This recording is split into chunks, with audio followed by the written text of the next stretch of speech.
Okay, hi. Couple of cases here, both dealing with religion in schools. Um, the first one is kind of the case, if you will, in religion in schools kind of cases. It's called Engel versus Vitale, 1962. Engel is the parent. Vitale is the school official, the head of New York something something. Anyway, the case, simply put, New York State had a prayer that they'd written. This non-denominational. It was like Almighty God. It didn't mention Jesus. It didn't mention gods, anything like that. Just you could take it pretty much any way. And it was considered to be non-exclusive, meaning it didn't leave out one religion or another. But it had to be read in class every day by the teacher, or if the teacher wanted to, ask a student to do it.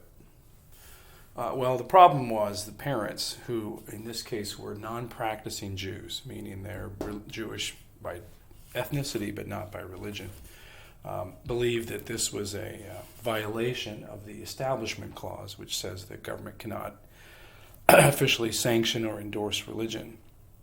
So they filed suit when the schools refused to stop doing the prayer, claiming that their kids were being forced to listen to this religion, even though the prayer was voluntary, where they could go out in the hall during it if they wanted to. The school said, well, it's voluntary and it's non-exclusive. It wasn't meant to offend. It's just one of those things to get everybody together. And those are your two main arguments. I'm just going to do a simple version of this case. And then finally, this Supreme Court 6-1 ruled in favor of the parents, saying that any sort of vocal, and I forgot to write the word vocal, that daily doesn't really matter that much, but vocal school-led prayer, okay? Meaning the teacher, the principal, the kid, a student assigned by a teacher, so on and so forth. Any kind of prayer like that is unconstitutional during the school day.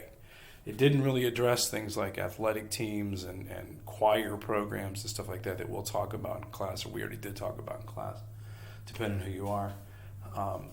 But this case was a very unpopular decision, but it has stuck, and to this day you don't really see this being violated, which is one of the reasons why we have a moment of silence every morning, because it's the way around it, I suppose, to some degree. Okay, our second case has to do with Jehovah's Witnesses, and I'm not sure how much you know about Jehovah's Witnesses, but they have some beliefs that are, I guess we'll say, out of the mainstream, neither good nor bad. This case, 1943, had to do with the Pledge of Allegiance.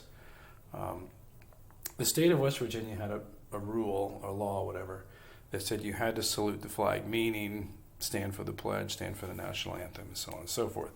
If you didn't and you were a kid, you could be suspended until such time as you agreed to say it. So that's, theoretically, that's a pretty harsh punishment.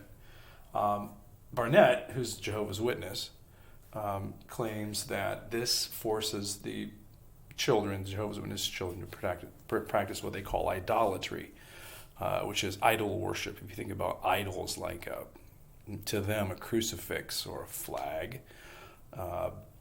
any kind of throne. Think if you guys that are Catholic or know Catholic Church, think about a lot of the rituals they do are very, where you've got an icon, or you've got holy water, you've got communion, wafers, and wine, and things like that.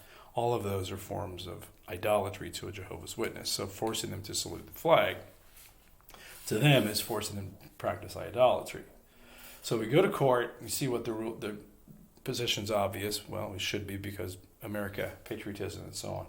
So the Supreme Court, 1943, right in the middle of World War II, rules 6-3 in favor of Barnette, saying that a mandatory flag salute is unconstitutional because in this case it infringed upon the Jehovah's Witnesses' free exercise of religion. It forced them to do something that they fundamentally did not agree with.